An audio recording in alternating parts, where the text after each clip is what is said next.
अब हमारे साथ जो तमाम खास मेहमान मौजूद हैं, सबसे पहले क्योंकि बात लगातार धर्म की हो रही है और धर्म के नाम पर कैसे कैसे चमत्कार दिखाए जा रहे हैं उसकी हो रही है, तो आपको बता दें कि स्वयंभू बाबाओं की मोडस ऑपरेंडी क्या होती है, कैसे वो धर्म का जाल फैलाकर श्रद्धालुओं की फौज खड़ी कर देते हैं, ये जरा हम आपको बताते हैं। स्वयंभू बाबाओं के टारगेट में ज्यादातर निम्न मध्यम वर्गीय और गरीब लोग होते हैं जिन्हें आसानी से प्रभावित किया जा सके।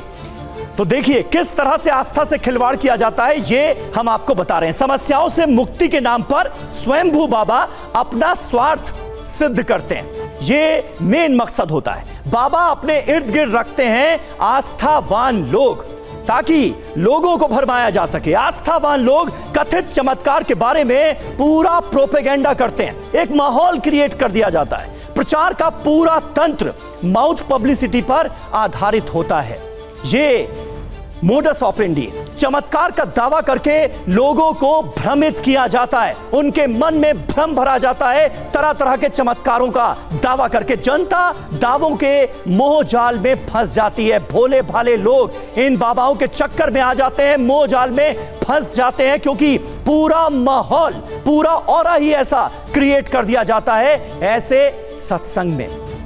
हमारे साथ इस वक्त तमाम खास मेहमान मौजूद हैं, लेकिन सबसे पहले मैं चर्चा की शुरुआत करना चाहूंगा रसराज जी महाराज से। हिंदू धर्म गुरु हमारे साथ मौजूद हैं। रसराज जी, क्योंकि मैटर धर्म का है, कोई भी धर्म आडंबर पाखंड नहीं सिखाता, लेकिन उसके बावजूद भी आस्थावानों की आस्था के साथ कैसा खिलवाड़ किया जा रहा है, कैसे कैसे चमत्कार दिखाकर लोगों को भरमाया जा रहा है, यह मुमकिन कैसे हो रहा है? सबसे बड़ा रीजन इसका आपके हिसाब से क्या है? देखिए, सबसे बड़ी बात इसमें यही है कि जितने भी लोग, आपकी ये एक हेडलाइन बहुत अच्छी लगी मुझे कि गरीब लोग, मध्यम वर्गीय लोग, उन लोगों को ट्रैक्टरों में भर भर के, टेम्पुओं में भर भर के बस इसी नाते लेकर के जाया जाता कि बाबा जी बहुत बड़ा चमत्कार कर देंगे, और वहां जाकर के कितने लोग उनके अनुयायी बैठे होते हैं कि बाबा जी का ये चमत्कार मेरे साथ हुआ, ये चमत्कार मेरे साथ हुआ।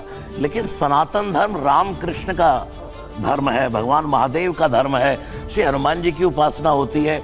और जितने भी लोग यहाँ पर जाते हैं, आप जाकर के देखिए वहाँ चक्र चलाया जा रहा है। अब जब इतना चमत्कार करने वाले ये बाबा है, तो 121 लोगों की मौतों पर क्यों नहीं चमत्कार कर पाए? चमत्कार क्या करेंगे, बाबा तो फरार हैं।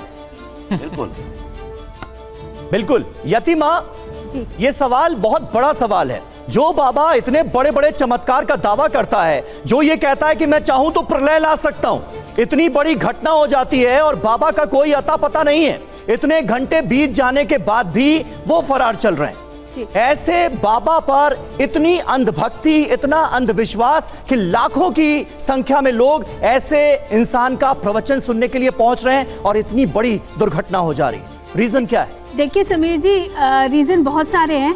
अभी आप कह रहे थे कि बाबा ने कहा कि वो प्रलय ला सकते हैं, तो प्रलय तो आई है। 121 परिवारों ने अपने परिजनों को खो दिया और बाबा की अभी तक लगभग मुझे लगता है 48 घंटे होने जा रहे हैं, बाबा का एक भी वक्तव्य संवेदना का उन परिजनों के प्रति नहीं आया है जिन्होंने इस त्रासदी में अपने परिवारों को खोया है।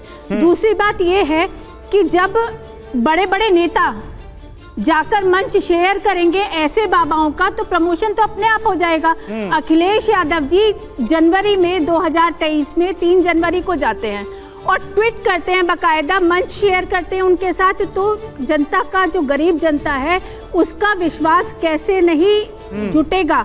वो कैसे, हमारे यहाँ जो तबका वहाँ पहुँचा, वो तबका तो ऐसा था जो बेचारे ये भी नहीं जानते कि मेरे दर्द की दवा क्या है और मुझे किसके पास जाना चाहिए। सनातन तो ये कहता है कि माता च पार्वती देवी पिता देवो महेश्वरा, अर्थात इस पृथ्वी पर अगर कोई माता है तो वो है पार्वती, और अगर कोई पिता है, अगर कोई गुरु हो सकते हैं तो वो साक्षात भगवान शिव हो सकते हैं। लेकिन उसके बाद भी इन लोगों के चमत्कार फलीभूत होते हैं और उसके बाद इस तरीके की त्रासदी सामने आती है। तो मेरा तो सनातनियों से ये अपील है, मेरा तो उस गरीब तबके से ये अपील है कि इन प्रपंचों में मत पड़िए।